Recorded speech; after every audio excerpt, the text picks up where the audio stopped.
Halo adik-adik, kita bertemu kembali di Bubata, buka baca Alkitab. Wah, tidak terasa ya, kita sudah sampai di pembacaan kita, Kejadian pasal 38. Nah, sebelum kita membaca Kejadian pasal 38, kita mau puji Tuhan, kita bernyanyi, baca kitab suci.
Kita bersatu dalam doa, kita berdoa.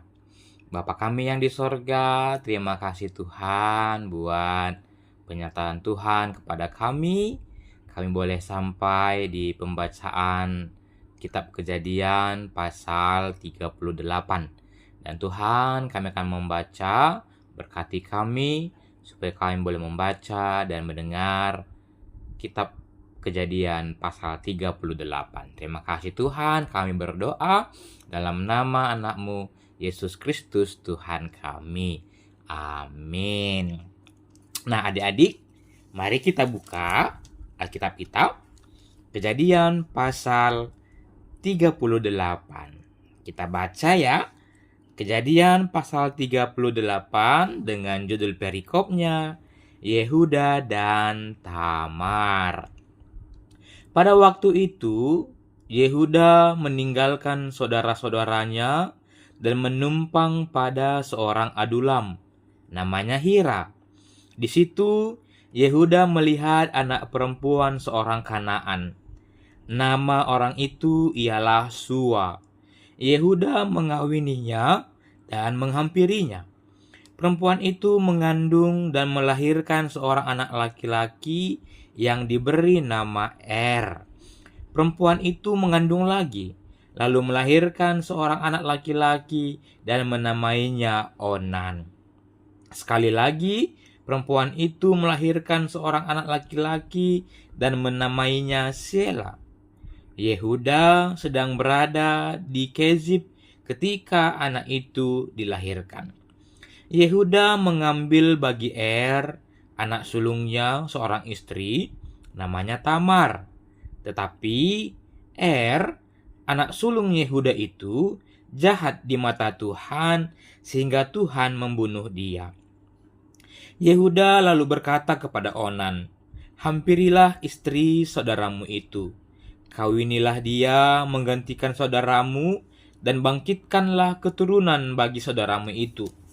Tetapi Onan tahu bahwa bukan dia yang akan memiliki keturunannya nanti.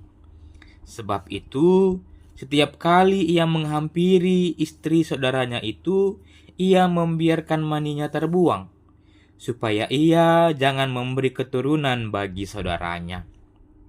Namun, apa yang dilakukannya itu jahat di mata Tuhan, sehingga Tuhan membunuh dia juga.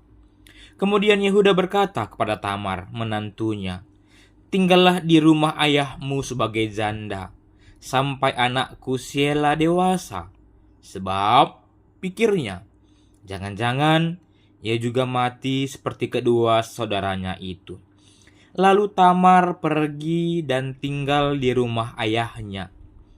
Beberapa tahun kemudian, istri Yehuda, anak Sua, meninggal. Usai berkabung, Yehuda pergi ke Timna. Kepada orang-orang yang menggunting bulu domba-dombanya, ia bersama Hira, sahabatnya, orang Adulam itu. Ketika diberitahukan kepada Tamar, ayah mertuamu sedang menuju Timna untuk menggunting bulu domba-dombanya, ia menanggalkan pakaian kejandaannya, memakai cadar, dan berselubung. Lalu ia pergi duduk di pintu masuk ke Enaim yang terletak di jalan ke Timna, karena dilihatnya bahwa Sela telah dewasa. Tetapi dia tidak dijadikan istri Sela. Yehuda melihat Tamar dan menyangka dia seorang pelacur, karena ia menutupi mukanya. Lalu Yehuda berpaling mendekati perempuan yang di pinggir jalan itu serta berkata, "Marilah, aku mau menghampiri engkau," sebab ia tidak tahu bahwa perempuan itu menantunya. Perempuan itu pun bertanya, "Apakah yang akan kau berikan kepadaku jika engkau menghampiri aku?" Jawabnya, "Aku akan mengirimkan kepadamu seekor anak kambing dari kambing dombaku." Kata perempuan itu, "Ya, asalkan engkau memberikan jaminan sampai engkau mengirimkannya kepadaku." Kata Yehuda, "Apa jaminan yang harus kuberikan kepadamu?" Jawab perempuan itu, "Cap materaimu, kalungmu, dan tongkat yang ada di tanganmu itu." Lalu Yehuda memberikan semuanya itu kepadanya dan menghampirinya. Perempuan itu pun mengandung olehnya. Perempuan itu bangun lalu pergi. Ia menanggalkan cadarnya dan mengenakan lagi pakaian kejandaannya.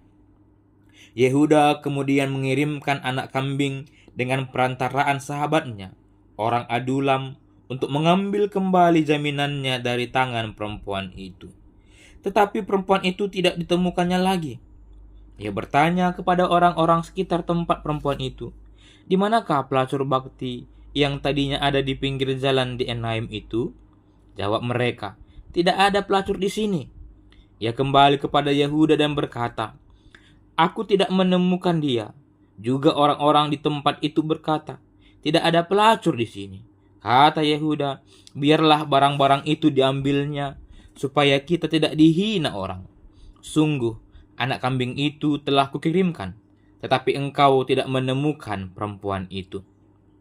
Kira-kira 3 bulan kemudian diberitahukanlah kepada Yehuda, "Tamar, menantumu, telah melacur, bahkan telah mengandung dari pelacurannya itu." Lalu kata Yehuda, "Bawalah perempuan itu keluar untuk dibakar."